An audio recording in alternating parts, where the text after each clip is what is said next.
Mélenchon que c'est ces tergiversations, cette ambivalence dans les prises de position qui ont fini par discréditer une bonne partie de l'Occident, et en l'occurrence ici l'Europe et la France, au regard de tous ces peuples africains qui aujourd'hui vont aux mêmes écoles, suivent de la même manière l'actualité mondiale et sont aussi éveillés que tout autre peuple du monde. Et cela a fini par déteindre très négativement sur les relations entre l'Afrique et l'Europe. Il nous faut refonder ces relations parce que nous sommes tenus d'être ensemble et de travailler ensemble. Qu'avons-nous proposé jusqu'à présent, nous, Africains? Bien sûr, j'ai toujours dit que je n'impute pas tous les maux qui nous gangrènent à des responsabilités extérieures. Les détournements de deniers publics ne sont pas de la responsabilité étrangère, c'est l'irresponsabilité et la boulimie de nos élites.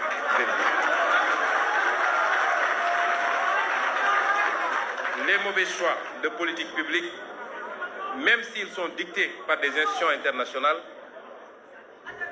ne sont que de la responsabilité de nos propres élites. Je puis vous assurer que personne, rien ni personne, aussi bien dans le cadre bilatéral que multilatéral, ne nous imposera à nous les politiques de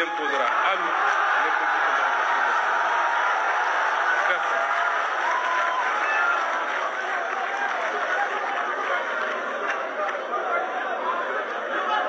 Et donc, nous allons développer ici quelques axes qui nous paraissent importants, des propositions, des offres sur ce qui doit pouvoir relancer cette coopération sur de meilleurs termes qu'elle ne l'est actuellement.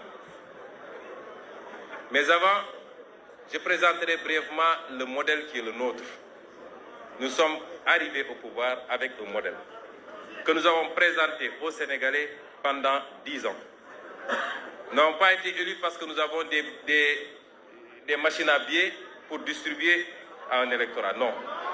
Nous avons été élus sur la base d'un programme, d'un projet, d'une vision. Et de manière synthétique, c'est quoi cette vision? Pour nous, l'Afrique peut et doit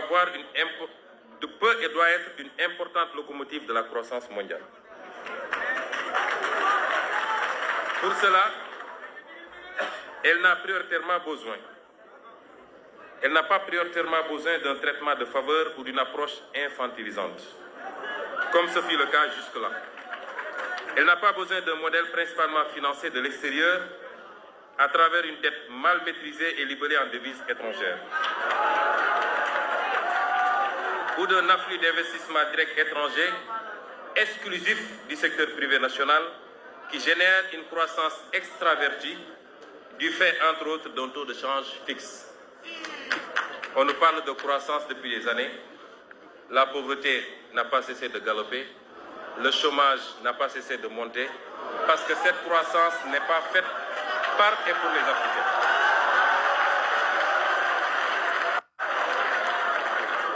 Tel est le schéma auquel est soumis le continent africain. Et le Sénégal en particulier, par le libéralisme ambiant qui les a réduits à un statut de marginaux dans leur propre continent. Les conséquences sont sans appel. Comme je l'ai dit tout à l'heure, extrême pauvreté, chômage, déstabilisation, crise politique et émigration clandestine. Le modèle que nous voulons donc est totalement opposé et repose sur une mobilisation optimale des ressources endogènes d'abord. Leur utilisation efficace, efficiente et transparente dans un état de droit et un environnement de liberté économique qui soit propice au secteur privé, national d'abord, africain ensuite, international enfin. Et ce modèle permettrait aux petites et moyennes entreprises africaines d'être les porteuses de la croissance par leur inclusion financière dans une monnaie compétitive qui ne soit pas arrimée à une seule monnaie. Dans ce modèle donc, l'Afrique doit être sa propre locomotive. Et le reste du monde en bénéficiera nécessairement, y compris en apportant des compléments de ressources financières, technologiques et en offrant leur marché.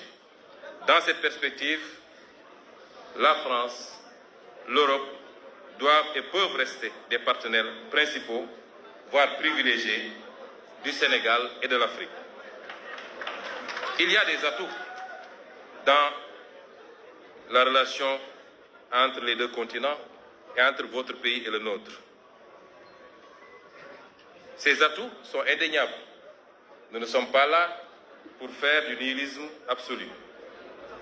Le premier atout, c'est que nous partageons cette culture ou cette soif, au niveau des peuples en tout cas, de la démocratie et du libre choix des peuples.